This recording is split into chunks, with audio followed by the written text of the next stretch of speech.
Hi everyone, my name is Alicia Salcido. Welcome to my week 2 multimedia discussion for MPA 520 Leadership in Crisis. In this presentation, we're going to focus on the scenario of an earthquake. So since this natural disaster does have an effect on the community itself, we're going to just review the different time marks and how the different leadership skills do occur within these time frames. First, we have the 3-minute mark. So usually in this 3-minute mark, we're going to see a strategic and supportive leadership skill that it will arise from certain individuals. First, with the from the strategic leadership skill, this type of person is typically, going to just be analyzing the environment, distinguishing what is actually going on, and just making strategic plans of what to properly do after this major earthquake. Next, we would have this supportive person or leadership skill. Um, with this person, they're typically just going to be also analyzing the environment, seeing these people in distress. They're going to go and support these people, questioning them, just trying to make sure that they're okay because this is a major disaster that has just happened.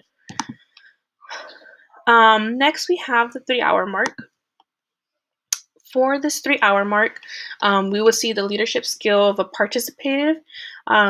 This person's going to be very involved with the natural disaster, try to get things together and, develop some type of game plan to help the situation that may be going on.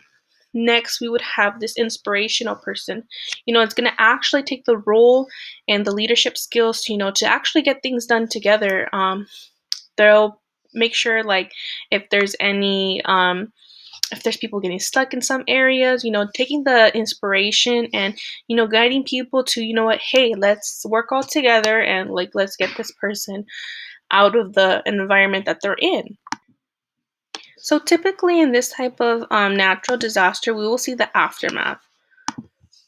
For the aftermath, this is typically going to be people who are actually working together, trying to figure things out, assisting people if they're stuck under rubble, or just whatever the situation is, they're just going to be helping one another out.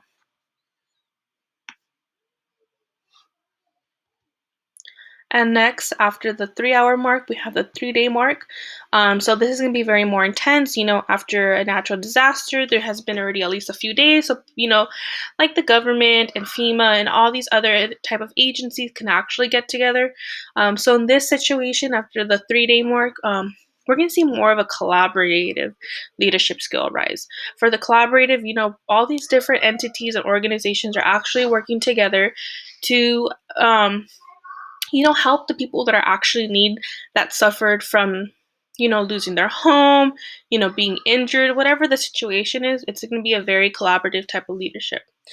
Um, Also, within this leadership, we're also going to be seeing people who are very direct. They're actually going to be telling people, like, okay, FEMA, for example, is going to be having their own task group, setting up tents for people who no longer have homes after they lost their home in the earthquake, or just setting up a soup line for people who don't have access to any of the food or any of the equipment in their house to make that food. So we're going to see very more of a directive, more an order scenario happening in this 3-day mark.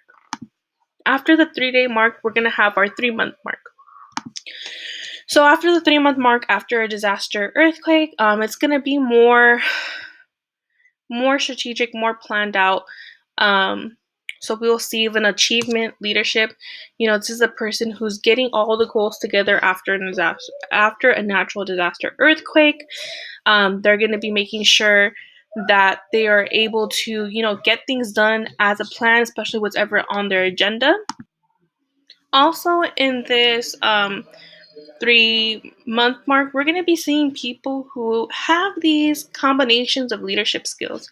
We would see a person who's very directive but yet collaborative because, besides the fact that they need to direct their own people and, follow all these tasks and management, they also need to be in collaboration with these other entities because, once a natural disaster, especially an earthquake that devastates a community itself, it doesn't get built within 3 to 4 days or a week. This is going to take a lot of time, especially rebuilding homes, just restoring power and energy, just fixing these areas that are especially in desperate need. So that was the end of the presentation, but thank you guys very much for listening, and I hope you guys have a great week.